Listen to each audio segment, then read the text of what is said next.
Mesdames et messieurs, bonsoir et bienvenue à cette dernière émission de On s'en parle pour la saison 2012-2013. Politique fédérale, politique provinciale. Il se passe tellement, mais tellement de choses dans ces deux politiques. Alors, c'est avec grand plaisir que j'en discute avec mon analyste politique de cette année, M. Marc Lemay. Monsieur Lemay, bonsoir. Bonsoir. Quand je dis qu'il se passe beaucoup de choses, M. Lemay, oui? C'est vrai qu'il s'en passe un peu. Hein? Il y en a eu pas mal. Beaucoup, Il y en a disons. eu pas mal. Beaucoup. Il y a pas mal d'action. On a une grosse émission. Je sais qu'on a beaucoup de sujets. Espérons qu'on va avoir le temps de dépasser tous, mais je ne suis pas certain. La venue de M. Philippe Couillard à la tête du Parti libéral du Québec. Bonne chose. Est-ce que pour vous, c'était le meilleur des trois hommes? Absolument. Moi, je pense que Okay. je pense que c'était le meilleur des trois hommes. Je pense que M. Couillard va être capable je lui souhaite, parce qu'il n'y a pas le choix, de remonter le parti. La commission Charbonneau commence à leur faire mal, mais elle ne fait que commencer, parce la commission Charbonneau n'a tiré que sur la ville de Montréal, la ville de Laval, la ville de Mascouche. Dans tous les ministères, hein? Et là, on n'a pas encore tiré, Oui. effectivement. Et c'est le gros ministère, ce sera le ministère des Transports. Oui. On verra comment ça va aller. Mais je pense qu'il n'y avait pas le choix de choisir M. Couillard pour plusieurs raisons. Un, ça prenait quelqu'un de l'extérieur. Bon, M. Couillard est pas très loin du parti. Il a quitté le Parti libéral vers 2007. Alors donc, il suivait quand même un peu ce qui se passe. M. Bachand, il n'était pas question. Ça, c'est clair. D'ailleurs, il a fini troisième. C'est ça, oui. Mais ça, c'était une surprise un peu, oui puis non, mais finir troisième, oui, ça a parce été que une tout le monde surprise. le mettait deuxième. Mais M. Moreau, ça a été la surprise que de se retrouver deuxième. Oui. Donc, il aura des fonctions importantes si jamais le gouvernement... si jamais M. Couillard devient premier ministre du Québec. Parce qu'on en est loin. Au moment où on se parle, là, en cette fin d'avril 2013, là, je peux vous dire qu'on ne prévoit pas d'élection avant 2014. Je serais très surpris.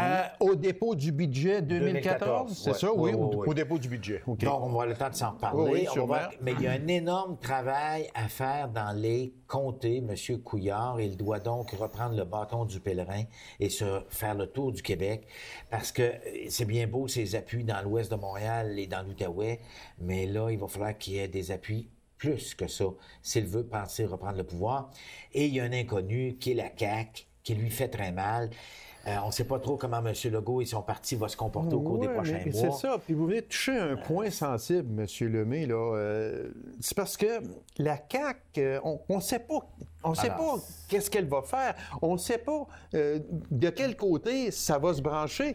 Moi, je trouve que M. Legault ne profite pas de la manne qui passe actuellement. Absolument. Il me fait penser, vous avez parfaitement raison, il me fait penser à l'ancien chef de l'ADQ, le Mario Dumont, qui s'est retrouvé du jour au lendemain avec 47 ou 48 députés. Il a failli même être au pouvoir, en plus de ça. Au pouvoir, et qui n'a pas été capable de profiter de l'opposition de cette manne-là, oui. Et il faut toujours se rappeler, puis je l'ai vécu pendant 7 ans de temps, qu'un gouvernement minoritaire où il y a 3 partis qui luttent pour le pouvoir, c'est toujours difficile. Et on ne sait jamais, ça divise les votes. Voilà. Alors, ça va être intéressant de suivre comment M. Couillard va être capable de remonter le Parti libéral, mais oui, il a un travail à faire. Énorme. Monsieur Lemay, on dit que M. Couillard va diriger son parti de l'extérieur parce qu'il n'est pas nommé comme député encore. Et il penserait pas de se faire élire avant la prochaine élection. C'est très sage. C'est sage, oui, vous absolument. trouvez? Mais il me semble que, selon moi, mais vous êtes beaucoup plus en mesure de répondre à cette question-là parce que vous avez siégé longtemps à Ottawa, mais un chef de parti comme Daniel Payé du Bloc, qui dirige son parti de l'extérieur, M. Couillard va diriger le Parti libéral de l'extérieur, ce n'est pas mieux venir faire face au chef? Non, moi je vais vous dire une chose. Premièrement, M. Couillard, et là-dessus, c'est vraiment important, il peut compter sur de très, et je le dis avec respect, très bons éléments à Québec. Jean-Marc Fournier comme leader parlementaire, M. Moreau. Il y a des députés... Il y a des personnes solides. Oui, il y a des personnes solides. Donc, lui, ça lui permet de faire le tour du Québec, de remonter le parti. Et il va en faire des déjeuners causeries, puis Mais là, il y a un problème, M. Couillard. Et c'est la nouvelle loi qui est entrée en vigueur du financement des partis politiques. $100, oui. Mais 100 $, là... Même pas déductible d'impôt. OK. Alors là, comment il va faire? Il va falloir qu'il en fasse des petits déjeuners causeries, puis il va falloir qu'il en fasse des soupers spaghettis. Je sais pas trop comment ils vont faire ça, mais là, c'est fini, là, le temps, le bon vieux temps, puis la commission ramasser des millions, puis des etc., millions, puis puis oui, que c'est ça, oui. toutes les firmes d'ingénieurs se précipitaient à notre cocktail de financement, C'est ça. à acheter des tables à 1000, 2000, 3000 $ du couvert. Alors, ça, c'est vraiment le problème immédiat. L'argent, c'est le nerf de la guerre. Mais moi, je suis content pour M. Couillard. Il y a du temps. Il sait qu'il va y avoir des élections, probablement pas avant le printemps 2014. C'est ça. Et il peut compter Il a un an, là, pour... mais il peut compter sur une équipe aguerrie, expérimentée, qui vont diriger les travaux à Québec. Oui, Tu sais, Jean-Marc Fournier, quand il se lève poser des questions, là, c'est le leader parlementaire. Je vais vous dire une affaire. Il y en a qui ont intérêt à se préparer de l'autre bord. Ceux-là étant Mme Marois et son équipe, parce qu'ils se sont fait mettre en boîte une couple de fois. Oui, oui. Et il peut profiter, je le dis aussi, de la faiblesse de la CAQ. Il faut être honnête. Écoutez, on ne sait pas, vous l'avez dit vous-même tantôt, on ne sait pas ce qui s'en va. Non, on ne sait pas. Bon, alors, donc, non, il y a du temps. Monsieur Lemay, aux dernières élections, en 2012, on disait que c'était un vote anti-libéral après 9 ans de pouvoir. Oui. On disait, bon, c'est un vote anti-libéral. Et suite au dernier sondage de mars 2013, on parle d'un vote anti-péquiste après seulement 6 mois au pouvoir. Oui. S'il y avait des élections, dans ce dernier sondage-là, Oui. les libéraux menaient par 31 pardon, le Parti québécois 31 libéraux 30 et la CAQ 20 Et après l'élection de M. Couillard, les libéraux sont montés à 35 Et quand on parle d'un taux d'insatisfaction, en octobre 2012, il était de 56 contre le gouvernement Marois et en mars 2013, 68 Mais quand on parle d'un vote anti-PQ, après 6 mois de pouvoir, c'est Il y a de l'ouvrage à faire. terrible. Non, il y a de l'ouvrage à faire. Écoutez, il faut dire les vraies choses. Je l'ai dit, je vais faire le parallèle avec l'élection en France. L'élection en France, on n'a pas voté pour M. Hollande. On a voté contre Sarkozy. Contre, c'est ça, exactement. Et on n'a pas voté pour Mme Marois. On a voté contre Jean Charest. Oui, c'est exactement ça. C'est un vote antilibéral. Ce qui a donné le pouvoir à Mme Marois de façon minoritaire. Les Québécois ont décidé qu'ils la regarderaient aller. Et de ce temps-ci, ils l'ont regardé aller. Au mois d'octobre, on a une réponse. Oui, mais c'est parce qu'il est dur à dire, parce qu'habituellement, on regarde une personne aller quand elle s'en va par en avant, mais elle s'en va par en arrière. Il y a des fois qu'elle va par en avant, mais des fois, elle recule. Bon, on l'a vu, là, il y a eu... Parce qu'en chambre, c'est rendu qu'ils disent bip, bip, bip, bip. Oui, j'avoue aussi que ça n'a pas été facile pour Mme Marois. Elle a du temps pour se reprendre, mais pas beaucoup. Et si elle veut former, parce que c'est l'avenir politique, son avenir politique à elle qui se joue, c'est clair que si elle veut, l'objectif, c'est de former un gouvernement majoritaire. Et c'est toujours, et là, je le sais pour l'avoir vécu, c'est très difficile de gouverner quand vous êtes un gouvernement minoritaire. Parce que vous devez faire attention, déposer un projet de loi. C'est sûr. Faire plaisir à l'opposition. Et il y a aussi que Mme Marois s'est retrouvée à Québec avec un paquet de nouveaux. Elle a eu à composer un cabinet des ministres avec beaucoup de nouveaux qui ont fait... qui sont allés un peu vite en affaires. Ils Breton, sont allés Breton. Mme Ouellet, elle avait été assermentée, puis 2 heures après, elle était après virée. Alors, donc, il y a beaucoup d'ouvrages à faire pour Mme Marois. Et je reviens tranquillement, mais vite, sur le fait que c'est ce qui permet à M. Couillard de prendre son temps pour arriver à l'Assemblée nationale. Exactement. Bon. Alors, donc, Mme Marois a beaucoup d'ouvrages, a beaucoup de travail. Et là, écoutez, le gros dossier qui nous concerne dans notre région, c'est clair que c'est les redevances minières. Bien, je comprends. Mais là, le problème... C'est pas pour rien que tu tardes à les sortir aussi. Le problème, c'est que notre émission, je ne sais pas quand est-ce qu'elle va passer, je pense que c'est le 8 mai. Elle passe le 8 de mai. Puis on est aujourd'hui le 23 avril. Autour du mois d'avril. Oui. Là. Puis le projet de loi sur les redevances minières n'est pas déposé. Non. Il n'y a rien de fait. Puis les minières sont inquiètes. Il y a du monde qui sont inquiets. Ce qui n'a pas aidé, c'est qu'au cours des dernières semaines, le prix de l'or a fait une chute dramatique. Jusqu'à 1300 l'once. Il est passé de 16 à 1300. Donc une journée, moins 147 Alors, je peux-tu vous dire que là, il y a quelque chose, il y a un problème sérieux. Et Mme Marois devra composer avec ça au cours des prochains mois. Elle a énormément de travail à faire. Et avant qu'on se reparle, on aura l'occasion d'y revenir. Mais là, on va avoir un nouveau ministre... des ressources bientôt. Bon, c'est juste une petite... Il y aura peut-être un remaniement apparemment, il va y avoir un léger remaniement. Et ça, j'ai pris ça sur un fil de presse. Là. Il va y avoir un léger remaniement à Québec. Un léger remaniement avant le mois de juin. Mais il va en avoir tout un à Ottawa. Oui. Ah, ça, je peux vous le dire, M. Harper n'a pas le choix. Oui, il n'a pas le choix, mais quand on va parler du gouvernement provincial, il se pourrait qu'ici, il y a un ministre qui change de ministère. Bon. On va revenir sur, très vitement, par exemple, M. Lemay. On se souvient très bien qu'avant l'élection de 2012, l'insatisfaction envers le gouvernement Charest était à 72 ouais. Actuellement, l'insatisfaction au gouvernement Marois est à 68 c'est juste 4 Il y a juste 4 Oui, mais moi, là, je trouve ça affreux. Là. Ça veut dire quoi, ça? C'est parce que, écoutez, la situation actuellement au Québec n'est pas rose. Là. Vous avez...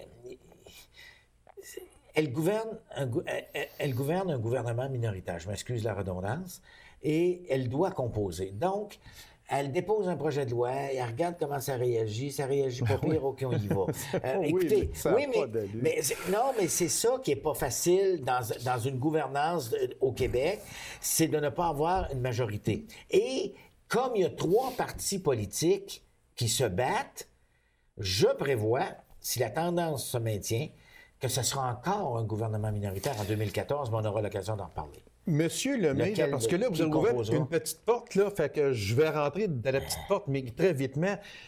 Quand vous avez dit, et c'est vrai, le gouvernement Marois lance une loi ou un projet de loi, puis là, on va regarder. Et ça fait-tu l'affaire? Oui, ça fait l'affaire, OK, on le laisse là. Et ça fait pas l'affaire, OK, regarde, on va l'enlever. C'est pas comme ça qu'on gouverne. Non. Est-ce que c'est comme ça que le Québec pourrait devenir un pays souverain? Non, on ne peut pas fonctionner comme ça. Il va falloir aller beaucoup plus raide que ça. C'est clair qu'il y a des décisions qu'il faut qu'ils soient prises. Mais il y a des décisions qui font mal, mais on n'a pas le choix. Mais là, je ne veux pas faire plaisir à mon ami François Gendron, mais il y a une différence entre François Gendron et Mme Ouellette. OK, je vais vous l'expliquer vite. Oui, et je vous suis très bien. François Gendron a décidé qu'il voulait parler de souveraineté alimentaire. Qu'est-ce qu'il a fait? Il a étudié, il a regardé, c'était déjà M. Corbeil, etc., le Parti libéral avait déjà commencé à pondre quelque chose. Il a attendu et il a convoqué tout le monde à Québec et il a dit, là, ma gang, voici le projet de souveraineté alimentaire au Québec. Qu'est-ce que c'est que vous en pensez? C'est drôle, on n'a pas parlé beaucoup des médias, mais ça a fait l'unanimité. Oui. Pas de problème. Allez-y, on attend après ça. Okay. Qu'est-ce qu'on fait, ces redevances minières? Moi, je le dis avec respect, ça a parti tout croche. Pourquoi ça a parti tout croche? Parce que ceux qui vont payer des redevances minières, c'est pas les juniors, c'est pas l'exploration, c'est l'exploitation, voilà. La mise en exploitation. Oui, mais c'était pas compliqué, là. T'assis les 10, bon, j'en compte 10, là, puis des grosses compagnies minières qui œuvrent au Québec, là, il y en a 10 à peu près. Bon, sur 10, il doit y en avoir 5-6 qui sont en Abitibi. Oui, environ 50 oui. Tu es assis, tu fermes la porte, puis tu dis, mesdames et messieurs, voici ce que quand on aura une solution. Voilà. Tout le monde ensemble. Ben oui. Voilà. Alors, assoyons-nous. Okay. Mais c'est ça, moi, que je dis que ce gouvernement-là doit faire, et rapidement, et dans tous les secteurs. Et quand vous avez parlé de M. Gendron, et je lis beaucoup parce que c'est notre ministre ici, et je l'ai reçu la semaine passée, justement. Puis, lui, il est en train de faire une réforme de l'agriculture au Québec. Puis, quand vous dites, on n'en entend pas beaucoup parler, oui, mais par contre, suivez-le dans la terre de chez nous. Ben oui, mais c'est ça, je dis. Puis, tous les agriculteurs, à peu près, je n'irai pas à 100 mais mettons à 90 sont extrêmement satisfaits de leur ministre. Ben oui, mais c'est ça que je vous dis. Puis, on ne dit pas ça pour... non, c'est pas parce que c'est François. Ça pourrait être Jean Garon, parce que Jean Garon, quand il était ministre... En fait, un très bon travail. Alors, à un moment donné, il faut absolument qu'on s'assoie et qu'on établisse des consensus. Voilà. On est dans un gouvernement minoritaire. Alors, assoyons-nous et discutons. Et je vais vous donner... Voilà, vous en voulez un autre, mais là, on va essayer de faire vite parce que je sais que le temps passe. Mais je vais vous donner une affaire. L'aide sociale. Mais là, on s'en venait là-dessus. Ah, bon, on va y aller vite. On va y aller vite. Quand cette chère Mme Maltais est arrivée avec son programme, Agnès, pourquoi qu'elle ne s'est pas assise avec les groupes et elle dit, écoutez, là, mon objectif, c'est que les personnes de 35 à 55 puissent aller qu'on leur donne une certaine formation, qu'on essaye de voir si on est capable de former et qu'on regarde, parce que ça se peut pas qu'il y en ait, je sais pas moi, 200 000 qui soient sur l'aide sociale. Peut-être que parmi cette population-là, il y en a qui pourraient travailler. Tu t'assois avec les groupes. Tu t'en viens pas d'Ottawa après avoir une levée de bouclier contre le programme d'assurance-emploi. Puis tu t'assois, puis tu dis à la gang, ben nous autres, on va couper l'aide sociale. C'est pas de même, c'est pas parce que comme déjà, ça. les chômeurs venaient d'être attaqués de tous bords, de tous côtés, et puis on arrive tout de suite par après, puis on veut couper à l'aide sociale. Mais... Je n'ai rien, je veux dire, en ce sens, il faut que je fasse attention quand même. C'est pas que je n'ai rien contre les coupures, si elles sont faites aux bons endroits et aux bonnes personnes. Mais c'est même pas de couper, mon cher ami. Non. C'est d'intégrer, de faire en sorte que des personnes, puis moi j'en connais, là, vous savez la profession que j'occupe, je suis avocat. J'en connais de mes clients qui sont capables de retourner sur le marché du travail dans un travail adapté. Adapté pour lui. Bon, c'est peut-être pas on pense, on se dit pas, il peut pas être foreur, sauteur à dynamite dans le sous de la terre, là, ça prend de l'expérience.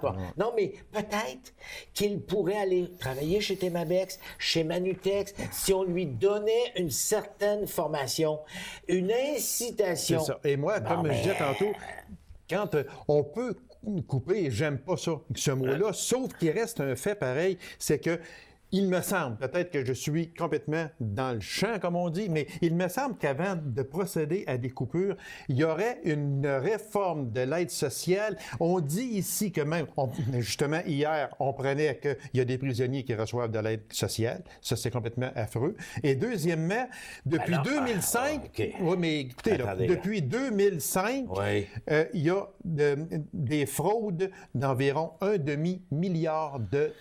Oui. Ça, là, il y aurait-tu moyen de faire une bonne réforme là-dedans avant de dire à M. X ou à Mme Y, je vais te couper de 229$ par mois? C'est pas une réforme que ça prend. Ça prend des employés qui sont là pour faire une certaine forme de surveillance. Parce qu'ils ont tout en place. Bon, quand vous me parlez de détenus qui reçoivent de l'aide sociale, il y en a des détenus qui reçoivent de l'aide sociale, mais qui purgent des peines de fin de semaine. Okay. Bon, durant la semaine... Il faut faire attention. Oui, il faut faire attention. Parce que le gros titre est beau. C'est pour ça que je l'ai emmené. Il faut faire attention de quelle façon on le fait. Mais le problème d'une réforme à l'aide sociale, c'est l'objectif, c'est parce que ce n'est pas un investissement. Pour certains, c'est une dépense. Ça coûte cher.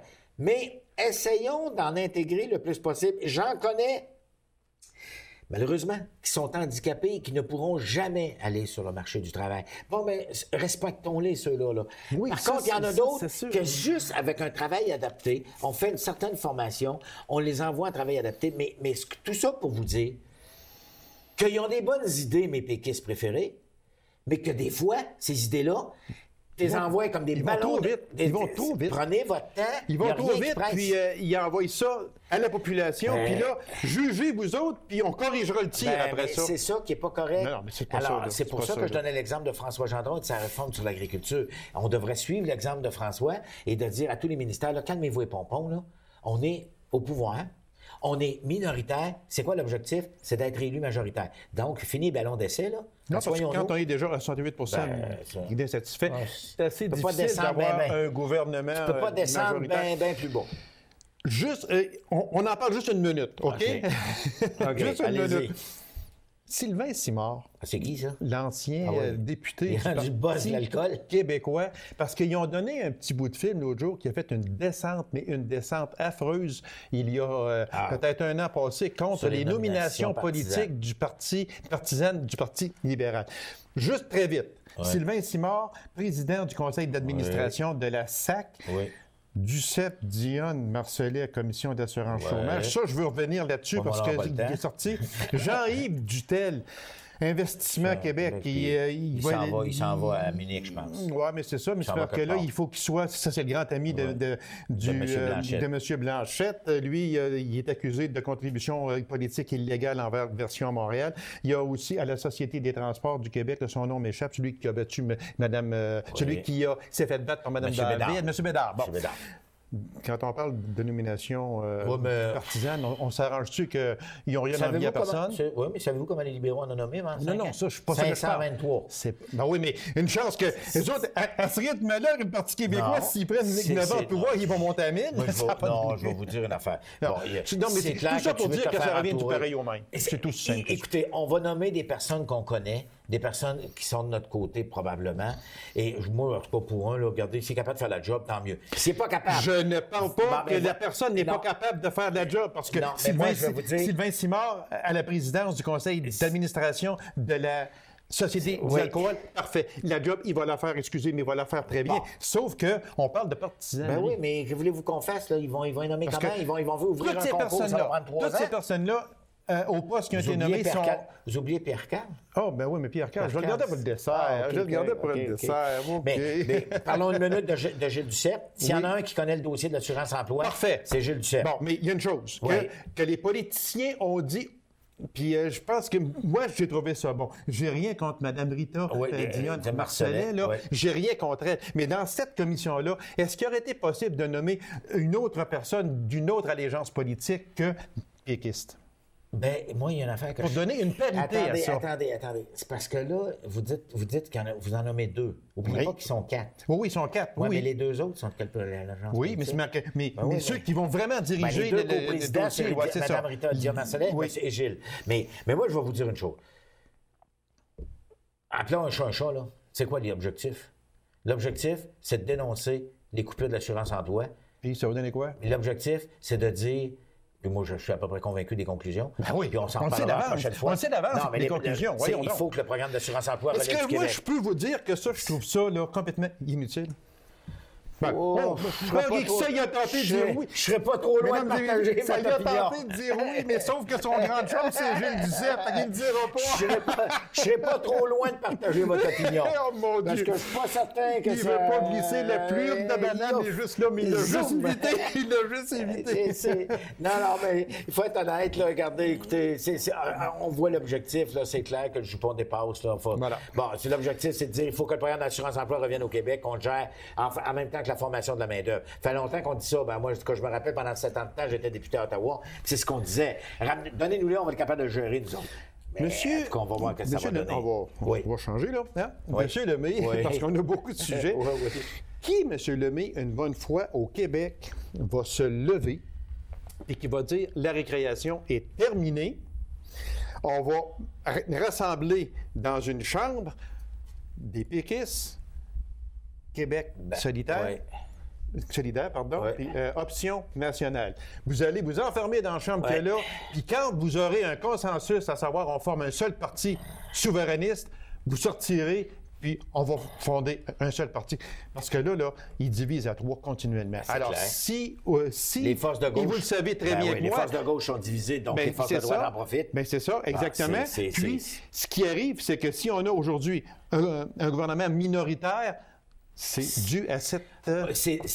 Oui et non, parce Ben, qu'on ouais, avait disons, arrivé... mais on a- disons que ça n'a pas aidé. On avait Tiens, arrivé OK, la là? CAQ. Oui. On avait arrivé à CAQ aussi, qui en a enlevé beaucoup au Parti libéral. Bon, pour ce qui est des forces de gauche, Québec solidaire, Option nationale, Conseil pour la souveraineté, moi j'ai raison, toi t'as tort, moi j'ai raison, toi t'as pas raison. Arrêtez de vous chicaner, les gauchistes, ben, ceux qui sont plus à gauche, parce qu'il faut faire attention. Pour vous, à gauche, c'est quoi? Moi, je dirais beaucoup plus social-démocrate, c'est-à-dire un peu plus d'intervention de l'État, que l'État dise un instant, c'est de même que ça va marcher. Plus dur?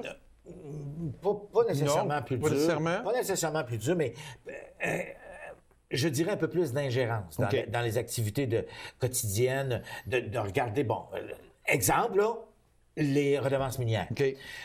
Bon, comment on fait ça? De quelle façon? Le Québec a le droit à sa juste part, mais avant de le lâcher sur la place publique, tu t'assois et tu discutes. Bon, mais cela étant, il y a un travail là à faire. Là. M. Landry a commencé, M. Bernard Landry, il y a une réunion il y a 15 jours, mais il est clair que s'il se décide pas, s'il fallait que le PQ perde le pouvoir à la prochaine élection, le projet de pays, là, je pense que mon ami François Gendron et moi-même, on retournerait sur nos terres s'occuper de nos vélos, puis etc., puis lui de son golf, parce que, bon, vous dire une affaire, là, il faut qu'on parle d'une même langue, il faut on ait les mêmes idées et qu'on défende le même projet. Oui, et avec tout ce qui se passe actuellement, je ne suis pas certain si même un jour, nous, tous les deux, on verra ça. Ma réponse actuellement, dans la situation actuelle, c'est non. Voilà. Monsieur... Mais il y a du travail à faire, parce que les intérêts du Québec, il faut que le monde les défende, puis il faut qu'on se défende.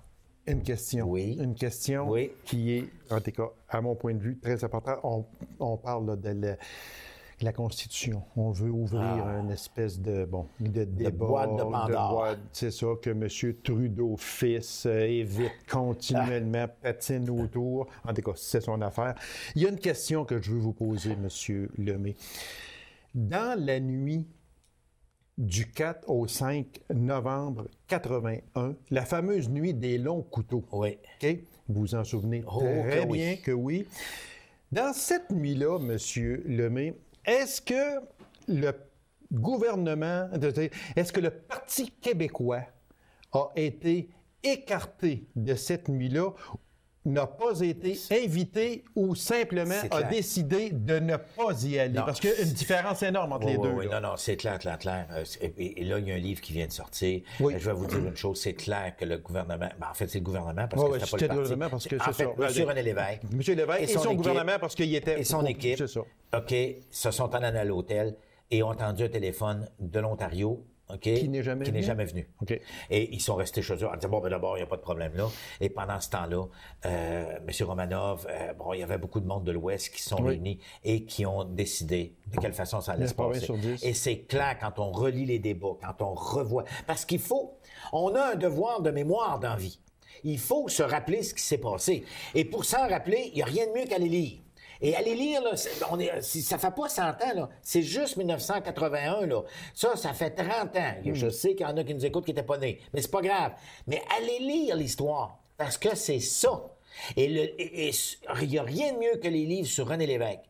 Et moi, Georges Hébert Germain a fait un travail extraordinaire. Je l'ai lu deux fois, oui. Alors, et quand vous lisez, si vous dites, c'est pas sûr, OK, allez lire les livres sur Robert Bourassa. Oui, si. Alors, et vous n'êtes pas sûr? Parfait. Allez lire les livres sur Pierre-Éliott Trudeau. Et là, si vous n'êtes pas convaincu qu'il s'est passé quelque chose ce soir-là, dans la nuit du 4 au 5 novembre 81, c'est clair que le Québec a été exclu.